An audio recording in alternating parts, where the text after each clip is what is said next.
What is a parable? And secondly, why did Jesus use parables? What is a parable? It's a Greek word, parabole. It means the throwing together of two things. Bole means to chuck or to throw or to jettison, you know, ballistic is the word where we get. Para means alongside, so two things that are set alongside one another, compared with one another, in order to kind of take you from the known to the unknown. It's rather like a story with a spiritual twist. It's not an allegory where everything is of spiritual significance. What you find with the parables is that they usually just simply have one salient point. And the one salient point of the two parables that we'll look at in verse 44 and verse 45 in a moment is that this is the way you find the kingdom. It answers that question, how do you find the kingdom? Why did Jesus use parables? Well, Jesus uses parables, I think, for two reasons. And that was a question that was often asked of him, actually, in the New Testament. And we get an answer to why did Jesus use two parables in chapter 13 itself.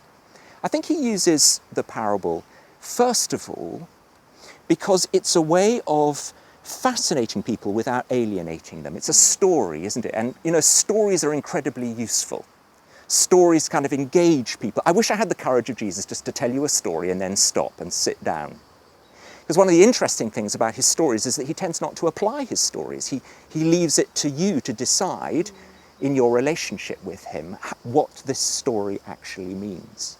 So he uses story. Why is he using story? Well, he's using story because by the end of chapter 12, and in the first verse of chapter 13, we read this, that he moves from the house to the seashore. Now that's significant. He's moved now from the synagogue, where the rulers in the institution are not really liking what he's saying. He's moving from the synagogue to the people, to the seashore, to the ordinary person. How does the ordinary person best relate? Through story. So he tells them these stories in a way of fascinating them, in a way of engaging them, in order to tell them something about the kingdom. So that's the first reason. The second reason I think he uses parables is that parables are those things that give revelation.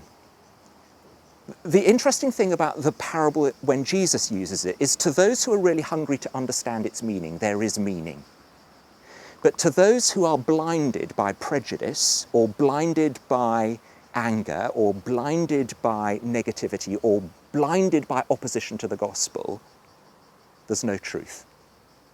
You see, the parable reveals to the hungry but intensifies the darkness of those who are blinded. It's the law of atrophy, isn't it? That seems incredibly unfair, that those who have should be given more, and those who don't have will have everything taken away from them, which is verse 12 of Matthew 13, if you look at it. But it is life, isn't it? If you use your muscles, you will increase the strength of your muscles. If you don't use your muscles, you will lose the power of your muscles.